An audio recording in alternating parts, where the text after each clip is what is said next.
Welcome back, folks. My name is LastKnownMeal, and today we're going to be talking about The Witcher, or well, more precisely, we're going to be talking about why people hate The Witchers so much, including humans and non-humans, because if you're playing the game or reading the book or watching the show, you will see that people are not really fond to be around Geralt of Rivia. Those Witchers are called with all kinds of names, usually begone monster, abomination, they spit on them, etc, etc. So in this video, I'm going to be exploring the history of that hatred and why is that the case.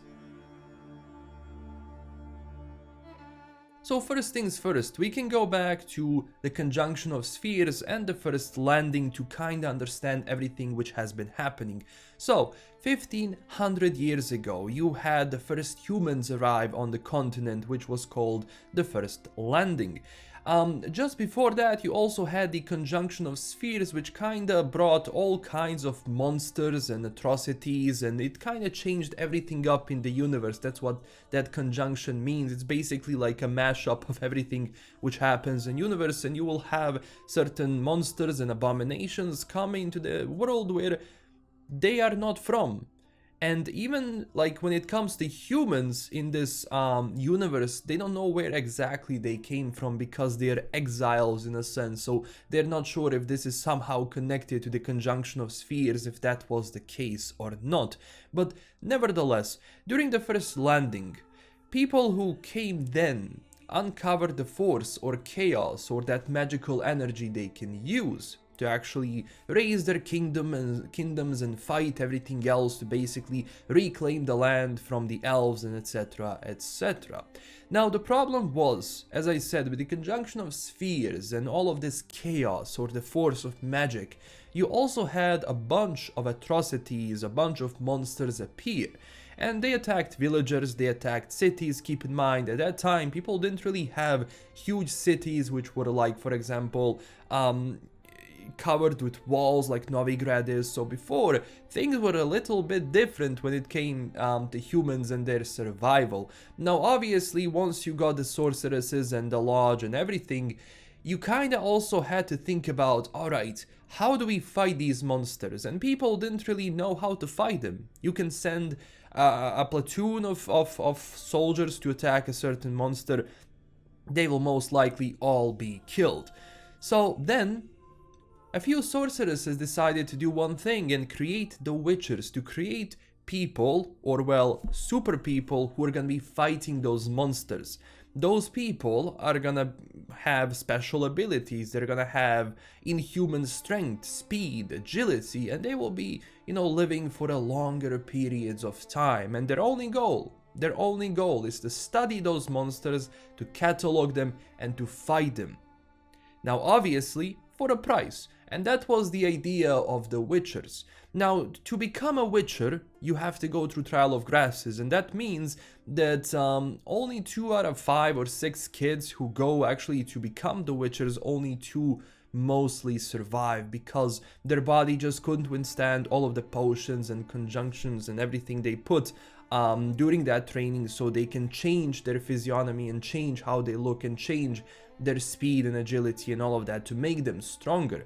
Now obviously, due to those, how would I say, mutations, they also developed cat-like eyes so they can see in the dark, and that was something also done through an experiment when it came through that Trial of Grasses. So basically they were building a super weapon against those monsters, and every single Witcher basically that finished that was sent on a path.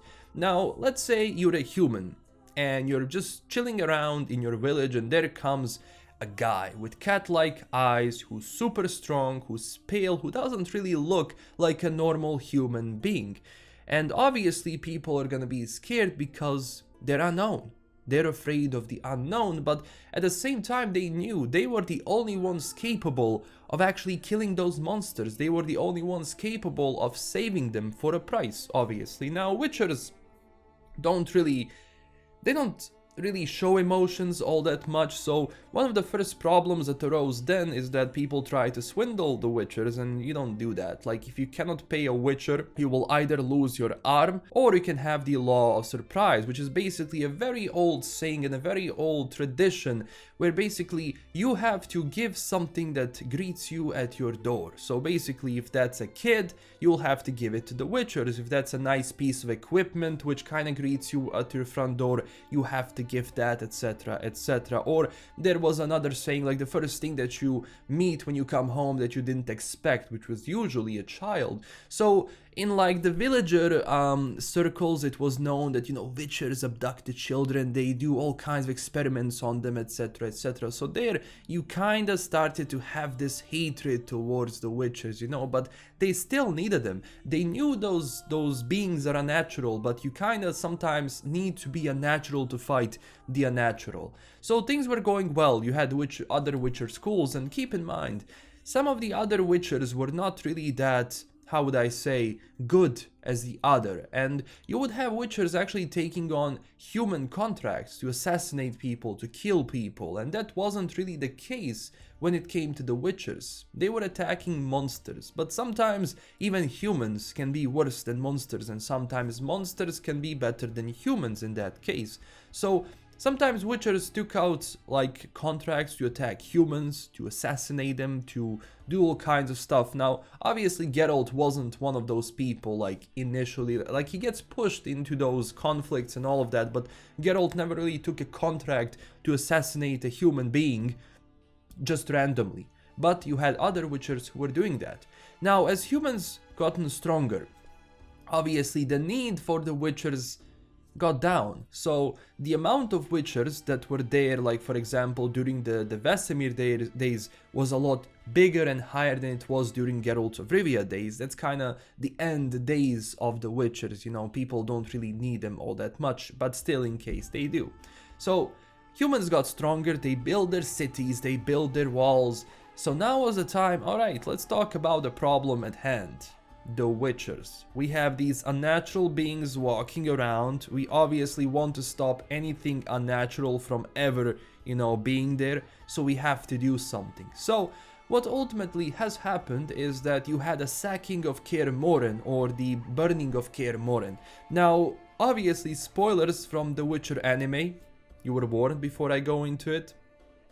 In the Witcher anime, at the end, you have monsters attacking Kaer Morhen, which in the case of like the original sources, it wasn't the case. Kaer Morhen was attacked by people because they had enough of the Witchers, they had enough of this unnatural beings walking around. So ultimately what they said, we're gonna torch them, we're gonna burn them, we're gonna kill them all, and we're going to destroy their castles. And they did. They absolutely did. The sacking of Kaer Morhen was an absolute success, and the only person which had survived that was Vesemir. So you can just imagine that even the witchers, who were definitely strong and fast and everything, were not able to withstand the huge forces of men that actually went at their gates and stormed in. That was impossible to do because people knew that they were not able to attack witchers like one-on-one. Like, you had people who tried it, but you know how that ended. So in my exploration to see like what's this hatred all about, I think it all comes down to this unnatural unknown, and that was the case with the Witcher. And that's actually a great story from the first Witcher game, from the first act actually, in the village, where people blame the witch for, let's say, everything bad which has been happening, the demon dogs and everything, when in reality what was happening is that the hatred of humans in that village caused basically for those demon dogs to appear. So ultimately people were the reason why that was the case in the first place and why that evil was there. And I believe that was the same thing with the Witchers, because people assumed that everything evil might come from these, you know, we have monsters, but we can fight them now. We don't need these people, you know, we don't need these unnatural beings to fight for us. So obviously I think that was a turning point. And obviously there is this huge war in The Witcher between humans and non-humans. And Witchers were kind of interesting in all of that story, because you have humans who don't consider them humans, who just basically shy away from them, but you also have non-humans who don't consider them anything, who just consider them to be abominations because they're not a part of non-humans. So obviously they might be just some abomination of a human. Obviously the hatred is there. So kind of Witchers, you know, take everything, but yeah, the mostly with everything besides the fear of actually just these cat-like people defending them, there was also that fear of, we don't like non-humans. But it is a very interesting circle, because without them, people wouldn't be able to build all of those cities and everything, because the Witchers were protecting them, but at the same time, people forgot that. And that was usually the case with some places in the Witcher games. If you actually play those games, it's like some of those villagers try to do everything to stop the monsters. They hate the Witchers, but ultimately in the end they still need them.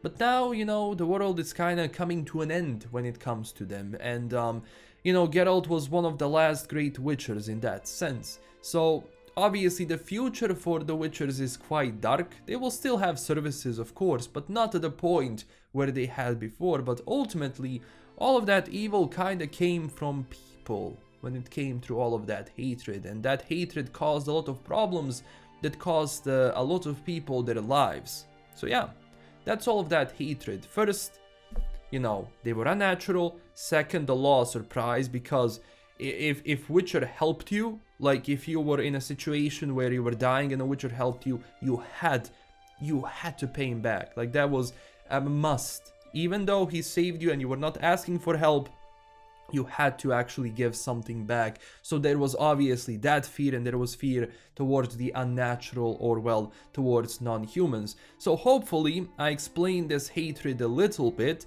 If this video does well, I will go more into the Witcher lore, talk about other things which I find really interesting, especially for people who are just getting into the show or the books or the games, who have no idea what is going on. So hopefully this helps you. Thank you so much for watching. Don't forget to tell me down below, what do you think about all of this? What are your thoughts about this hatred between humans and the Witchers, and especially non-humans and the Witchers, which was always very interesting to me, because you have these people like non-humans who are actually just on the fringes of society now, but they still have their own ideas about Windblade or the Witchers, and like they don't really like them. So yeah, thank you so much for watching. Check us out on Twitter and Discord, and also don't forget, as I said, to tell me down below what you think about it. And also huge thanks to my current Patreon supporters. This is LKM signing out, and stay classy everyone. Bye bye.